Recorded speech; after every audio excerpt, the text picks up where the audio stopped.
Nick here. This is kind of the stuff I came up with drawing today. I was trying to get either like a solution or idea about how this grid that we currently have will react with like circular shapes.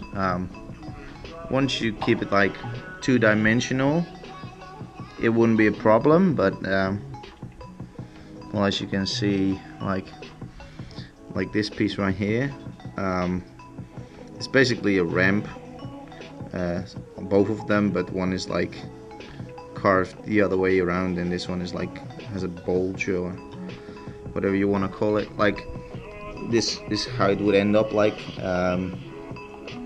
This is like the extractor one, this is the one with the bulge.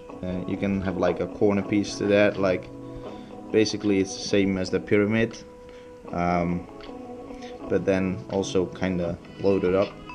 And you could have this one as like the negative version of this one, like you could stick this to this corner, and well, basically four of those, if you round this one up, ends up with a ball, and you can have like with one piece you can actually make a perfectly round ball. But that's it. I mean, one that's 2 by 2 by 2. This is pretty easy, and if you go one step bigger, like 2 will make 4 by 4 by 4. This will require like a exponentially more blocks, different types of blocks to achieve that.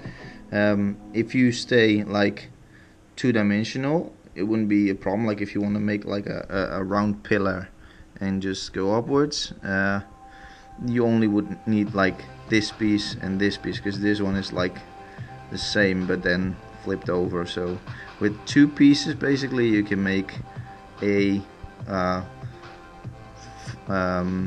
4 blocks thick pillar.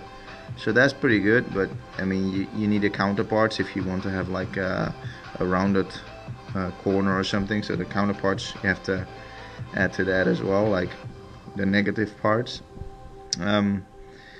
But if you go like 3-dimensional, it's getting really ugly, because you can see right here that for just like 1/4 of this piece, because this is the third piece basically, like this is becoming like 6 by 6 by 6 to get like a perfect ball. And you can see that there's like 1, 2, 3, 4, 5, 6, 7 unique pieces, because this one is the same as this one and this one's the same as this one. So basically with 7 unique pieces plus a square, plain square piece, you can make a ball. But that's like, if you want to go 6 times 6 times 6, you already need 8 unique cubes to achieve that.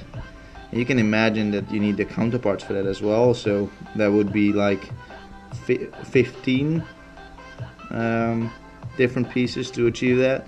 And that's only if you have 6 times 6. So the bigger you go, the more complex this pattern will be.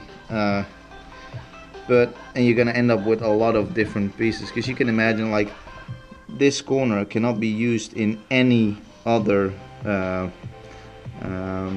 dimension. Like if you go from 1 to 2, you can see that you already have different curves there, and if you go to 3, like you can see here, this is already different again. So it's really tricky, but with all those different types of blocks, you do have room for a lot of cool shapes though, because you can make like tunnels that are made up of these like half parts that you had here. So it's, I mean, lots of these parts would be really good for like design features and like details and stuff like that, and you can create so much with this. But if you go like this, it's basically the same as the squared, but then rounded up. So it's basically rounded squares or squared roundness or whatever. It's just yeah, weird. And I wanted to address something else. These two blocks are the most requested blocks at the moment. These are the blocks that are missing and are quite easy to achieve.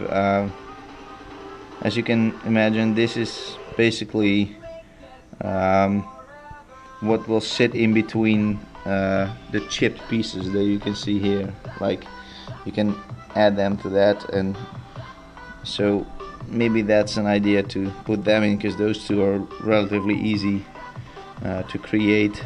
But again, I hope you guys understand that this is really difficult stuff, and if you ask for rounded blocks, just think about it, how much it will need to actually implement this in the square grid that we have right now is really gonna be difficult, like really difficult.